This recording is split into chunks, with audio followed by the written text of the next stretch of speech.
L'océan.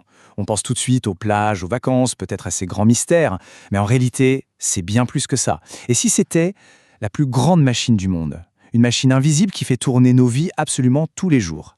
C'est ce moteur essentiel de notre planète qu'on va décortiquer aujourd'hui. Regardez-moi ce monstre, un véritable mastodonte des mers, un des plus grands navires jamais construits. La question a l'air simple, non? Qu'est-ce qui peut bien se cacher dans toutes ces boîtes-là empilées les unes sur les autres? Eh bien la réponse, elle nous concerne bien plus directement qu'on ne le pense. La réponse, c'est simple, tout notre monde moderne. Le smartphone dans la poche, les vêtements qu'on porte en ce moment même, la nourriture dans le frigo, les pièces de nos voitures, pratiquement tout ce qui nous entoure a, un jour, fait un très long voyage sur un navire exactement comme celui-là. Alors, pour comprendre comment ça marche, on va commencer par le cœur du réacteur, si on peut dire. L'invention qui a littéralement connecté la planète entière.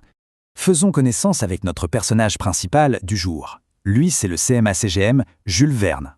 Pour se faire une idée, avec ses 396 mètres de long, il est plus grand que la Tour Eiffel si on l'a couché. C'est énorme. Et ce gigantisme, ce n'est pas juste pour la galerie, c'est ce qui permet de faire des économies d'échelle folles. Résultat, le coût pour transporter, disons, un ordinateur portable de l'autre bout du monde tombe à quelques euros à peine. C'est dingue. 90%. Retenez bien ce chiffre. C'est la part de tout le commerce mondial qui passe par la mer. On appelle ça la maritimisation. Pour le dire simplement, pas d'océan, pas de transport maritime, et l'économie mondiale s'arrête. Net. Mais la vraie révolution, le vrai coup de génie, c'est ça. Une simple boîte en métal, le conteneur. Il faut imaginer qu'avant ça, charger et décharger un bateau, ça prenait des jours, c'était un travail de titan. Aujourd'hui, avec ce format standard, le VP, tout est automatisé, super rapide et surtout incroyablement bon marché. Et c'est là que la magie de la logistique opère. Ça s'appelle l'intermodalité. En gros, un même conteneur va passer du navire géant à un train, puis à un camion, sans que personne n'ait jamais besoin d'ouvrir la boîte ou de toucher à ce qu'il y a dedans. C'est un flux ininterrompu qui relie l'usine en Asie au magasin du coin. Bon, on a le bateau, on a la boîte, maintenant il faut bien qu'il passe quelque part. Et c'est là qu'on touche à un point sensible. Parce que ce système, aussi efficace qu'il soit, dépend de quelques routes, des passages très étroits et donc très vulnérables. Prenons un exemple que tout le monde connaît, le canal de Suez. Ce petit raccourci creusé par l'homme entre l'Europe et l'Asie, y voit passer 12% de tout le commerce mondial. 12%, c'est juste colossal.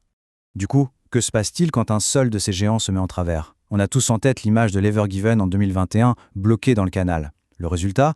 Paralysie totale pendant une semaine et des milliards de dollars de pertes chaque jour. C'était la preuve par l'image de la fragilité extrême de ce système mondial qui fonctionne à flux tendu. Et attention, il n'y a pas que les canaux artificiels. Les détroits naturels aussi sont ce qu'on appelle des points de blocage. Le détroit de Malacca, par exemple, est vital pour toute l'Asie. Ou celui d'Ormuz, par où transite une bonne partie du pétrole mondial. Ce sont des zones de tension permanente. Le moindre problème là-bas, et c'est le monde entier qui tremble. Cette importance stratégique, forcément, ça change tout.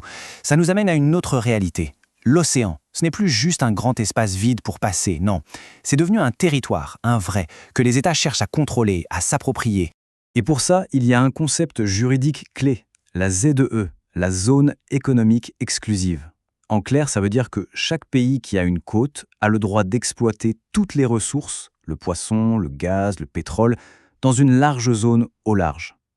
Et évidemment, qui dit richesse à exploiter dit convoitise, et donc conflit. Et des conflits, il y en a un peu partout. On pense tout de suite à la mer de Chine méridionale où Pékin tente d'imposer sa loi à ses voisins. Mais il y en a aussi plus près, entre la France et le Canada pour des zones de pêche. Et puis, il y a le nouvel Eldorado, l'Arctique. La glace fond, ça ouvre de nouvelles routes et ça donne accès à des ressources. Et tout le monde veut sa part du gâteau. Mais au-delà des bateaux, des routes et des frontières, il y a peut-être un enjeu encore plus grand. C'est la pression. La pression absolument immense que tout ce système fait peser sur l'océan lui-même. Un exemple tout simple, la pêche. Aujourd'hui, plus d'un tiers des stocks de poissons dans le monde sont surexploités. Ça veut dire qu'on pêche plus vite qu'ils ne peuvent se reproduire. C'est la conséquence de pratiques comme le chalutage en eau profonde, qui sont de vrais désastres écologiques, qui raclent et détruisent les fonds marins pour des dizaines d'années.